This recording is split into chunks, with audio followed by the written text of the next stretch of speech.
ভালোই হইছে তুমি চইলা গেছ। থাইকা গেলে মেলা ক্ষয়ক্ষতি হইতো। ঘন্টায় ঘন্টায় ফোন কইরা কি করো, কেমন আছো, সারাদিন এইসব খোঁজখবর নিয়ে বাড়াবাড়ি রকম মায়া দেখাইতে হইতো। 2 বেলা ভাতের জায়গায় আমার 1 বেলা কম খাইলেও চলতো, কিন্তু তোমার লগে 1 বেলা কথা কম হইলে আমার চলতো না। মনের ভিতর খস খস করতো, অস্থির অস্থির লাগতো। ভালোই হইছে তুমি চইলা গেছো। তুমি থাইকা গেলে আমি কোনো দিনও একলা বাসা শিখতাম না। জ্বর হইলে প্যারাসিটামলের বদলে খুঁজতে হইতো তোমার হাত। তুমি ছাড়া নিজেরে কাছে নিজেরে মনে হইতো ডানা ভাঙা আহত পাখি। খোলা আসমান পাইতাম ঠিকই, কিন্তু উঠতে পারতাম না। তার চাইতে ভালোই হইছে তুমি চইলা গেছো।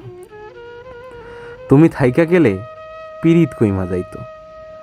বছরের পর বছর এক পাতিলে এক বাটিতে পাক খাইয়া যাইতে যাইতে মুখে অরুচি বাঁধত, তিক্ততা চইলা আসতো। তুমিও তো 1 বেলা ঝগড়া হইলে পরের বেলা ভাবতা ভুল মানুষের লগে থাইকা গেলাম না তো। মনে মনে ঘৃণার পাহাড় বানাইয়া ভিতরে ভিতরে ছটফট কইরা মরতা, কিন্তু কাউরে কিছু কইতে পারতা না। খারাপ লাগতো, পালাইতে চাইতা, কিন্তু পারতা না। সব চইলা যাওয়ার মাঝে যেমন প্রস্থান নাই, তেমনি সব পাইয়া যাওয়ার মাঝেও অর্জন নাই।